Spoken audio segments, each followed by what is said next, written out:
kicking back on this summer breeze.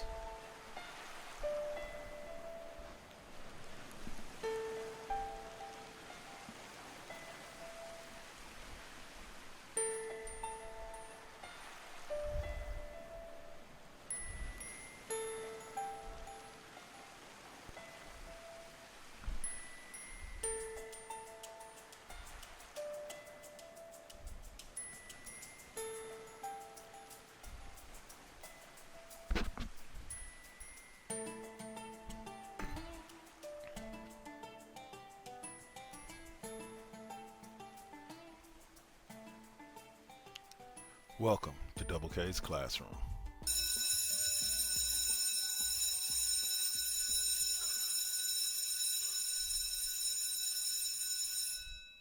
Class is officially in session. Hey, what's up, y'all? I'm back with part 2 of Double K's Classroom number 100.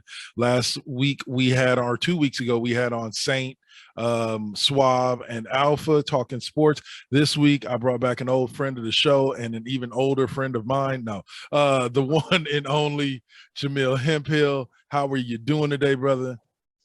Good, man. Can't complain. Just living the life, another day, another 50 cent, so just happy to be here, man. Good to see you, even if it's only Zoom. And yeah, happy to be here, bro. Right on. All right, so I kind of pick a particular subject or sport or team to talk about, and me and my boy here have been fans of the Oakland A's since, well, I want to say since we took our first steps. I think our first word may have been athletic. I don't know. That'd be a big word for a kid, but definitely been hardcore fans the whole time. Been through a lot of down years, years. It's kind of like being a Warriors fan, for a while there. But the A's have become more known for getting you going, and getting you right there, and then dropping you, including losses in the wild card round. Just Minnesota eating us alive when we did get into the actual, divisional round, and But let's talk about this year's A's. Let's start off with their positioning at this point. We went from being basically like the number 2 team in all of the American League, if not the major leagues, to now being 3.5 games out of the second wild card spot, with the Yankees and Red Sox both holding the 1 and 2 spots respectively. Man, just overall thoughts on this, on what seems to be this fall from grace. Yeah, I think baseball is a finicky game. Like everyone's very superstitious, and streaks have a way. I think because it's such a mental game, you do get affected by, I guess, what you would call it, and I think in golf they call it the yips. Mm-hmm. And we saw Simone Biles suffer. She called it the twisties in gymnastics. Yeah. And I think baseball has its own version of the yips. I think like little things like your mental state, whether someone gets injured or your consistency gets messed up, I think it affects your play. And the A's have had 2 pretty big things. Chris Bassett took a baseball to the face. God bless him and his family. So glad he's okay. Of course we want to see him pitch and everything, but I just want him to have a good life and be healthy, just on a human level. But I'm glad he was there. But he was kind of like the quarterback of the pitching staff. Yeah. 100%. Baseball, they have their dugout leaders and whatnot, dudes who kind of lead by example. And Chris Bassett seemed to be one of those guys, and he's been out. And then more importantly, Ramon Laureano is the most consistent guy in the lineup for this year. For the past couple of years, he's that dude that A's have always had, that 1 or 2 sluggers. That's what we've been known for. Back like my entire lifetime, back to Martin McGuire and Jose Canseco, up here now to Crush Davis, to Giambi, to to now you got Ramon Laureano, and Ramon Laureano then gets suspended. Yeah. So the correlation may not be causation, but I don't think it's necessarily a coincidence that Ramon Laureano gets suspended and all of a sudden the A's can't score. Yeah, they're having all these issues. He's they have all these dudes on base and they get left stranded. Right. There have been games that Laureano has single-handedly won for us. Yeah. Very much so. He threw off my entire fantasy baseball season. I'll tell you that much. Yeah. He there's like games like I can't think of them off the top of my head, but I can remember games where Laureano was directly or indirectly responsible for every single run scored in that game. He's hit game-winning home runs. He's hit walk-offs. He's been the dude who's gotten on base, started rallies. He's been the dude who stopped the other team from scoring with his cannon arm. So don't sleep on a guy getting suspended like that. Like, what happens if Jeter goes out for the Yankees? Early 2000 Yankees. Like, that's what happened. This is like Martin McGuire getting suspended when in the middle of him and Sammy Sosa going for the home run record. Amazing.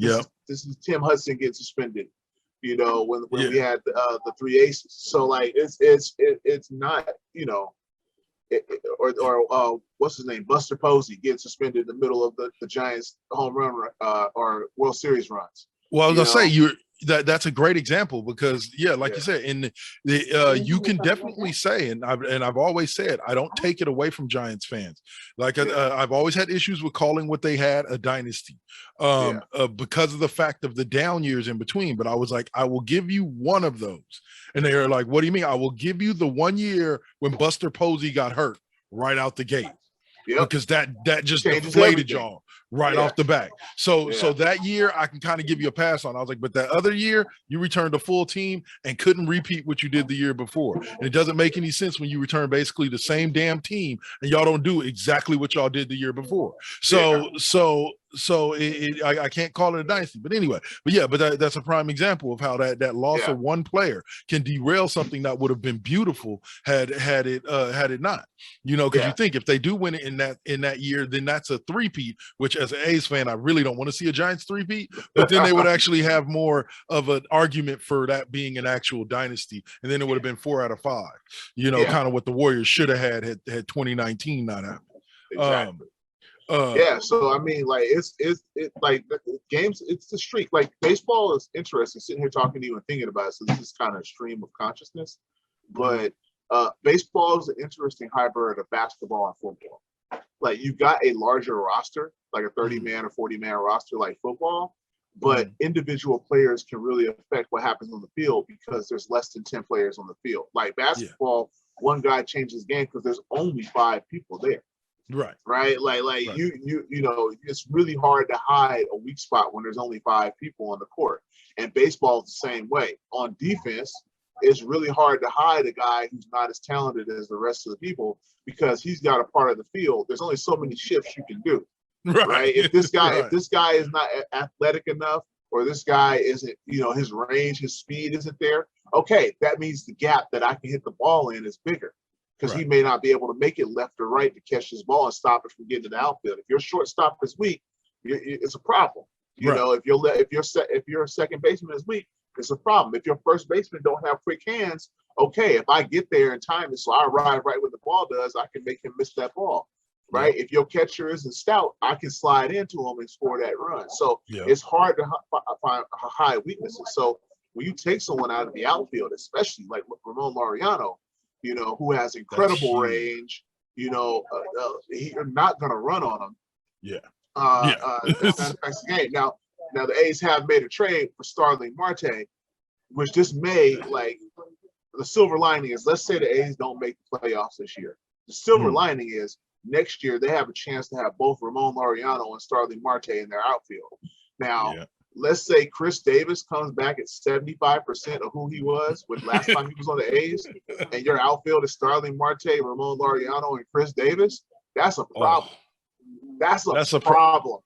In the batting box and on the field for anybody. That's a problem. That's a problem. Don't even make any of them the DH. Put them in your lineup and get somebody else to be the DH. Now the heart of your lineup is scary from 3 to 6.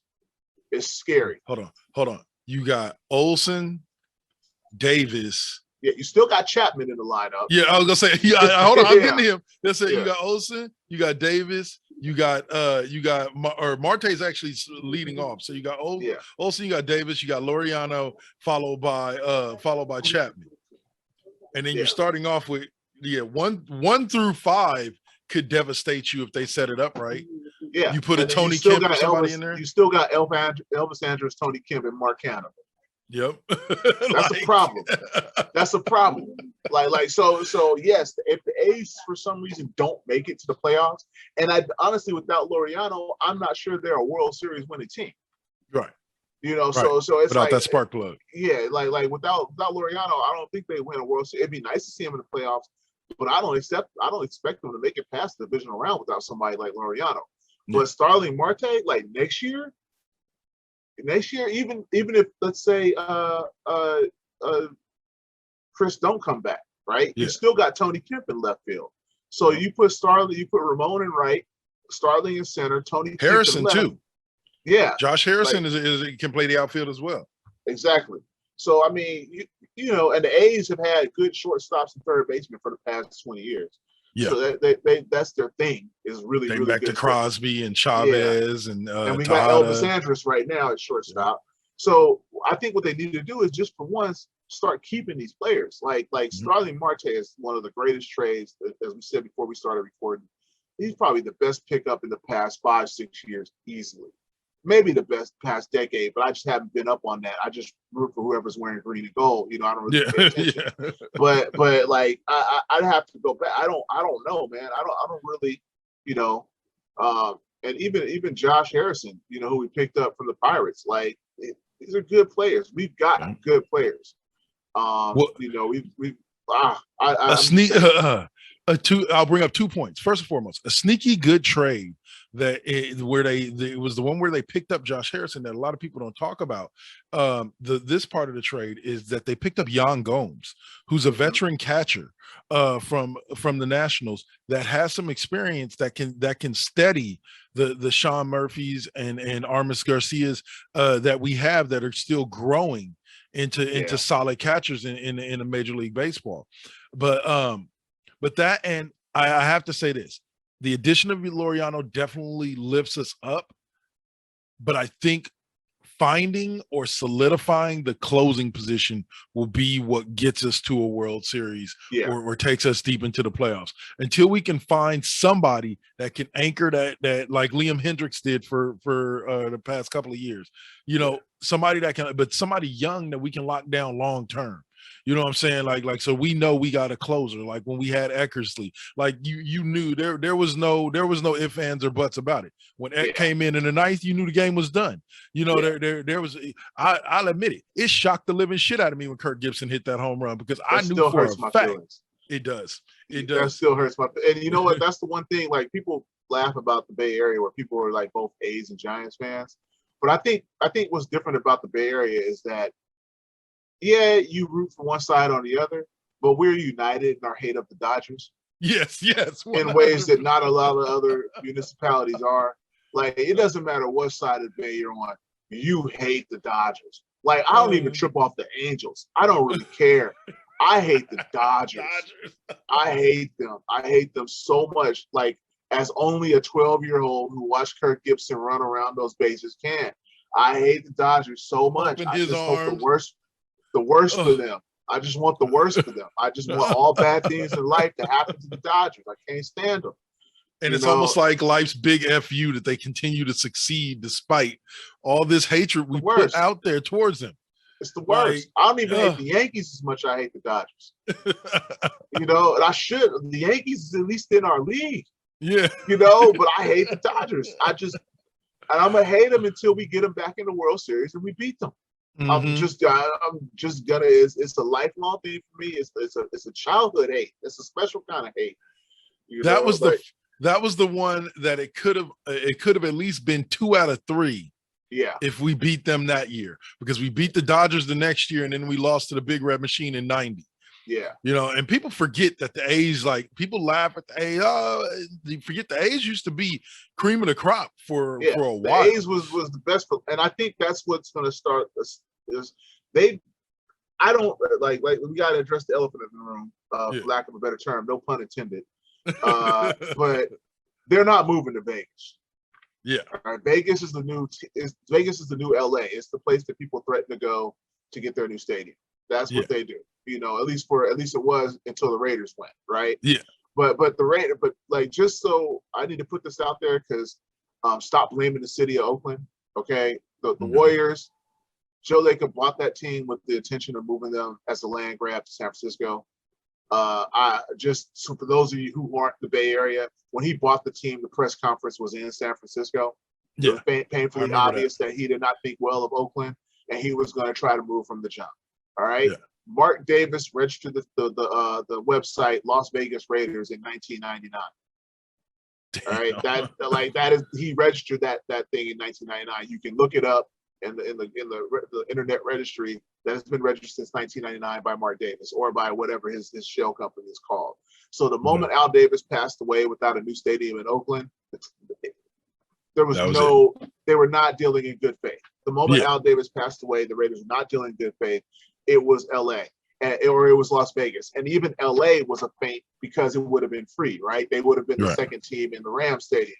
That's the only reason he would have done it. And it would have just bought him time until he could get to Las Vegas, because that's where he wanted to go from the jump. So Libby Schaaf, the current mayor of Oakland, her sights has been set on saving the A's from the jump.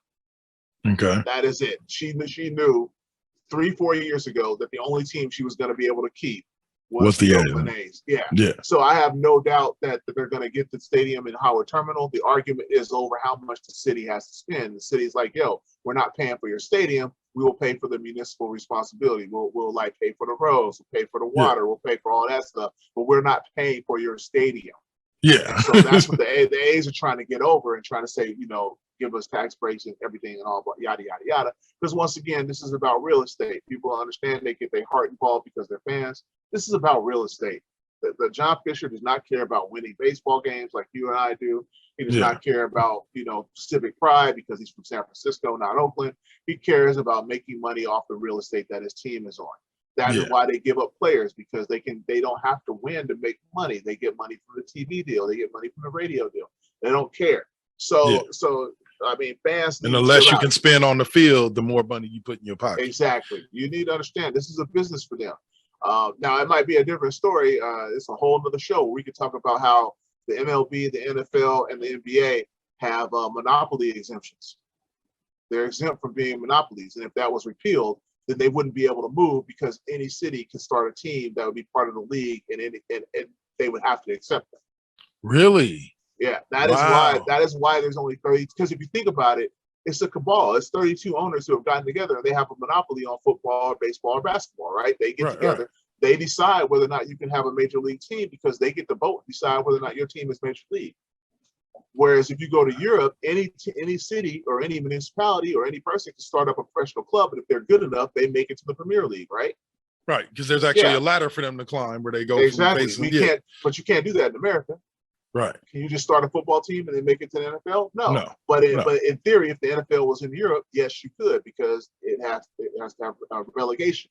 So yeah, if we take away the exemptions, these teams wouldn't be able to hold municipalities over things. That's a whole nother show. But nevertheless, the A's will not move. We're going to get the stadium, and I'm saying that to say that we may see them keep Starling Marte and some of these players and spend a little money, because they have to have goodwill to get people behind the stadium. And if you're still crapping on the fans and doing all this stuff, you're not going to get that what you want there. So, yeah. 100%. Like, hey, man. All right, so we're gonna have to wrap it up there. So just so it's not too long, I got another couple of parts that I got to get to with some other people here. Thank you for joining me, episode 100, man. Big time, making this special. Before I go back to the just me for, thank you.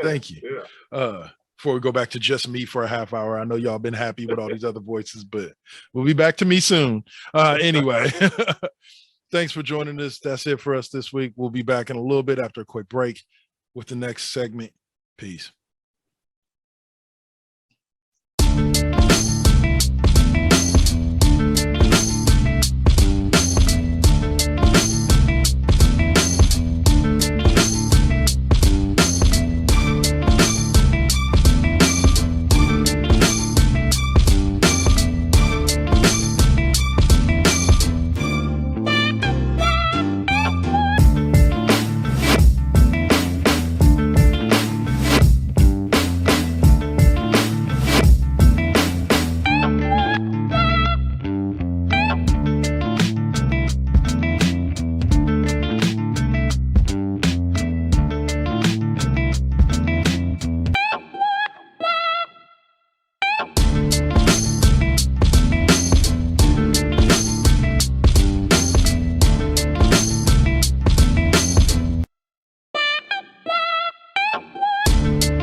Hey, what's up, y'all? And this is yet another segment on what seems to be the never-ending episode of Double K's Classroom, episode 100.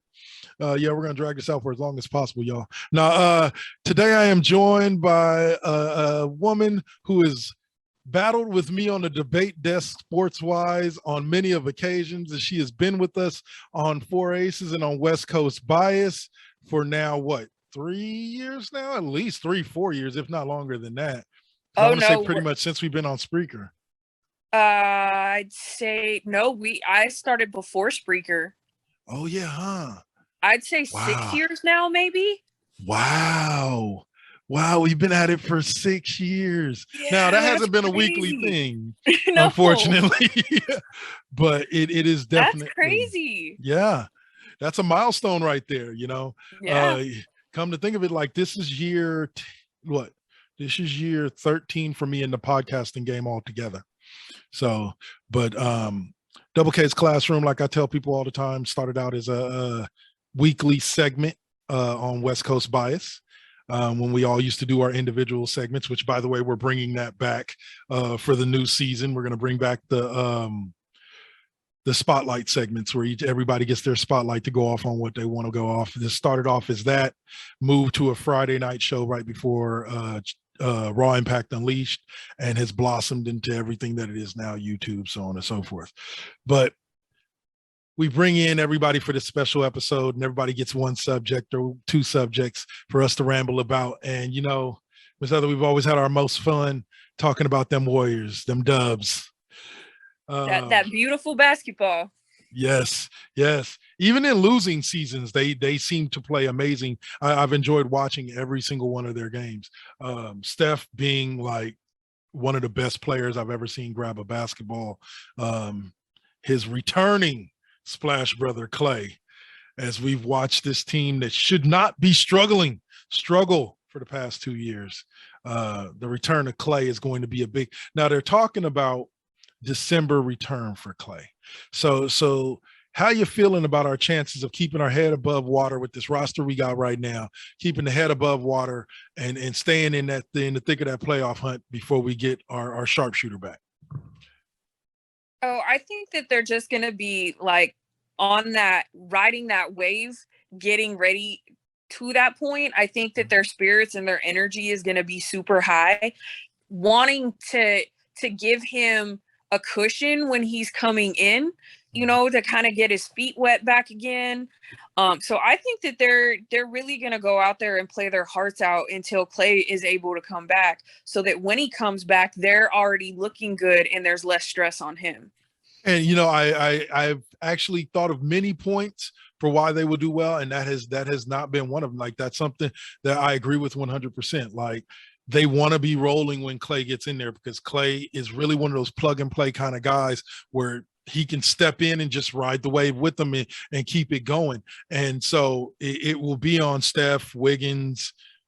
I'm hoping that Wiseman makes that jump this year. I'm keeping my fingers crossed, because we need him to make that jump. He doesn't need to become Jokic, but right, if he can become a better version of what JaVale McGee could have been from his rookie year, we'll be in a good place.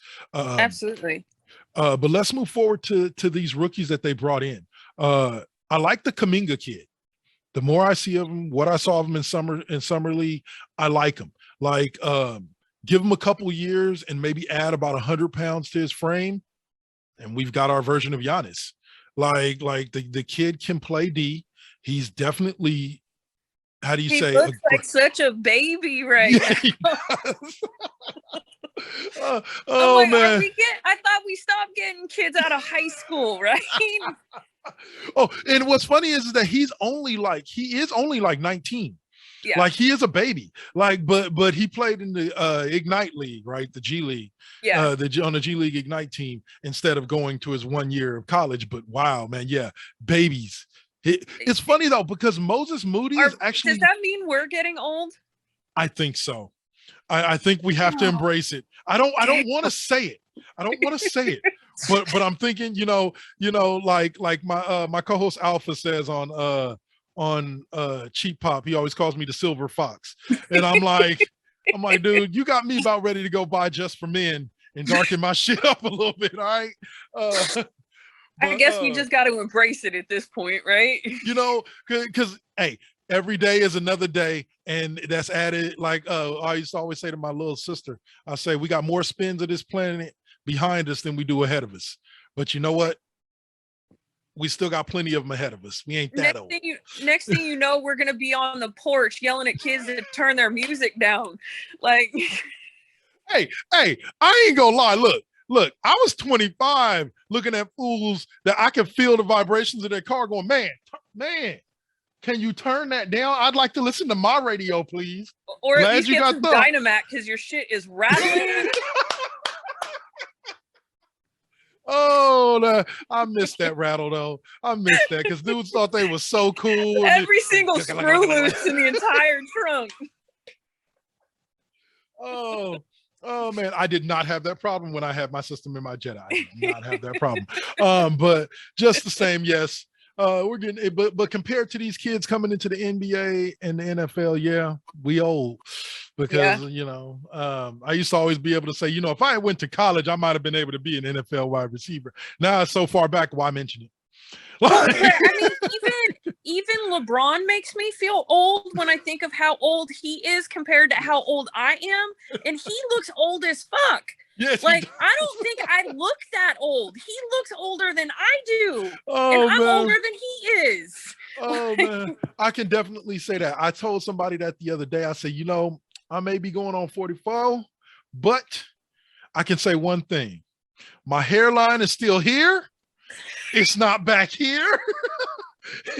Like all the stress, I may have all the gray hairs I have, but my hairline is still here.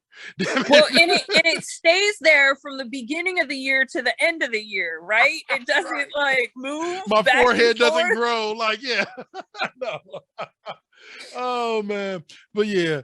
But no, and what trips me out is that I want to say Moses Moody is the older one. Like he's 19, about to turn 20, and Kuminga's 18, about to be 19. But both of them, like you say, I look at them and I just go, you babies.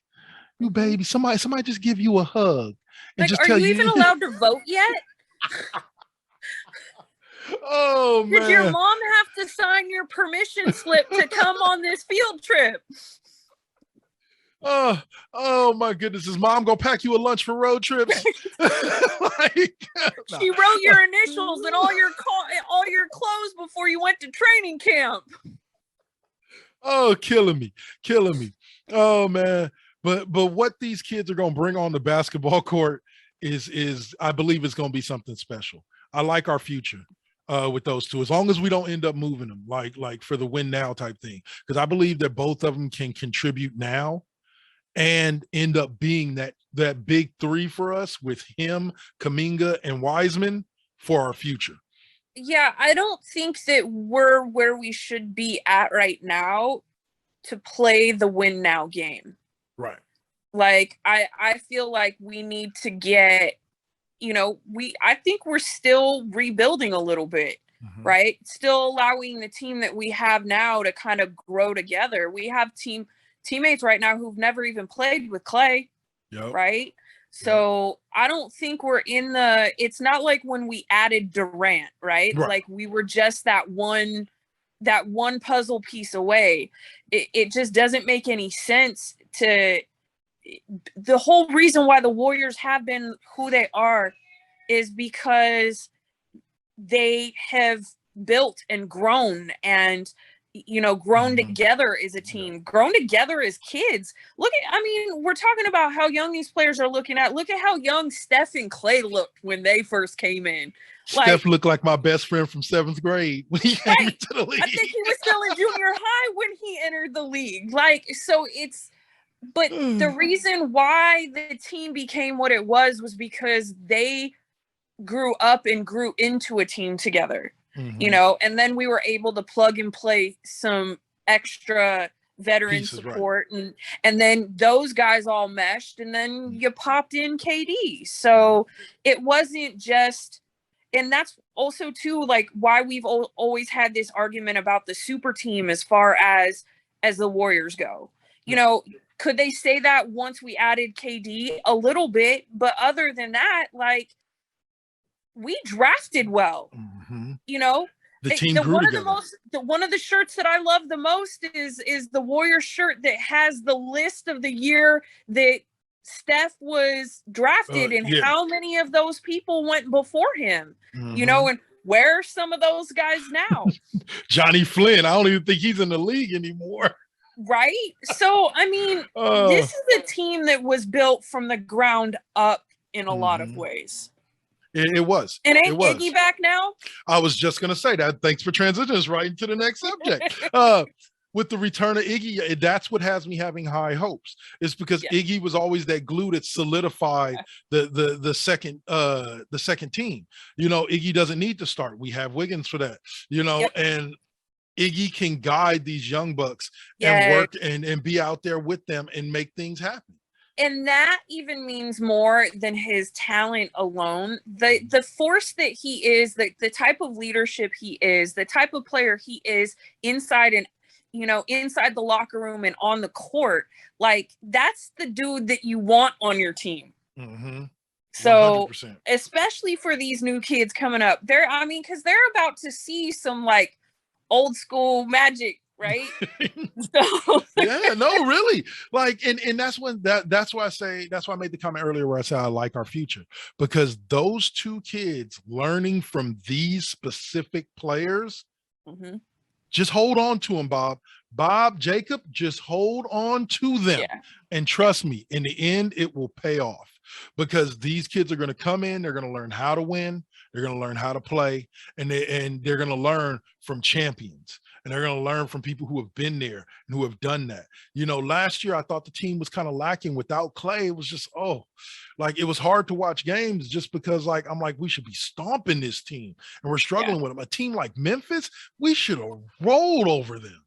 Yeah. You know, and just, like I get it, Ja Morant, but like that having Iggy back, having, I like the signing of Otto Porter Jr. I think if he stays healthy, he can be huge. Belica, I like him as a stretch four. When Draymond plays the 5, they went out and got a couple of good veterans. They brought back David Lee, or not David. Yeah, they brought back Lee, right? Or Damian Lee. They brought back Lee. They brought back Juan Toscano-Anderson. I really like him. I really like his energy. Of course, Wiseman's back, and then you got these young bucks. They're still trying to fill. Isn't Damian Lee Steph Curry's brother-in-law? Is he? I could have I want to say he is. He's the one that's married to Fidel? I think so. Yeah. Wow. Maybe that's why he's still on the team. But you have all these returning players, and then you have that infamous 15th spot on the bench that they have yet to fill. They have their full $5.9 million exemption. Paul Millsap just signed with the Nets. DeAndre Jordan's punk ass is going to he's going to take himself to the Lakers. There was rumor had it that we worked out. That's all going to backfire so much, and I cannot wait to see it implode. There are too many egos going on that team right now. Oh my God. And I'm not saying they can't play together. I'm saying if you expect them to magically figure it out in the first year, you're asking for too much. And a lot of those guys are only there for 1 year. Yeah. And here's the deal. What they're doing isn't sustainable. Yeah, exactly. Long term, it's not. Like you bring in Westbrook, that's fine. But is he the leader of the team? Is LeBron the leader of the team? How are they going to work that out? Is Westbrook going to take a back seat? What's going to happen with AD? I thought AD was supposed to be the leader of the team. Like, y'all, somebody asked a good question. They're like, with them signing DeAndre Jordan, what the fuck's going to happen with Marc Gasol? Like, is he just along for the ride at this point? Like, there is a such thing as too much talent on the team. Whether people want to believe it or not. Too much talent also equals too much ego. Yeah. The one thing that the Warriors had when they brought in KD is they had a team that was willing to do whatever it took to win a championship. I just don't see that in the pedigree of this Lakers team. No, you got Rondo and Westbrook on the same team. Like really? Like, unless only way I could see it halfway working is if they make a decision to run Westbrook out the 2 instead of the 1 and let Rondo run the point. Then it might work, but they still ain't winning a championship. I'm sorry, they're just not. They could easily Not be gonna knocked happen. off by a Jazz team or by a team like Phoenix again. Yeah, for So, sure. Well, that's our timer. We're gonna wrap it up. It's been amazing talking sports with you again. We'll be doing this again within the next couple of weeks on West Coast Bias. So y'all keep an eye out for that. And congratulations on your 100th episode. Whoop, whoop. Thank you very much. And yes, we'll be in touch soon to set that up. And y'all, thanks for listening in. We got one more segment coming up, and that'll be the end of this version of Double K's Classroom for right now before we come back again. All right, that's it. Peace.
All right. And for the final segment of this week's Double K's Classroom, episode 100, part 2, it's just me to close out. And I just want to say some thank yous real quick to folks like the Saint over there Now Versus Then, who helped hit me into this game. People like Suave and O'Malley and the Duel, who will probably be on next week's episode of Double K's Classroom. Episode 101, when we kick off the new look and the new sound. Yeah, like they all were a piece of what made this so fun to do. People like Marty F, who joined me a few weeks back or a few months back for some hockey talk, and just all the people that have helped me come up with ideas for shows, so on and so forth.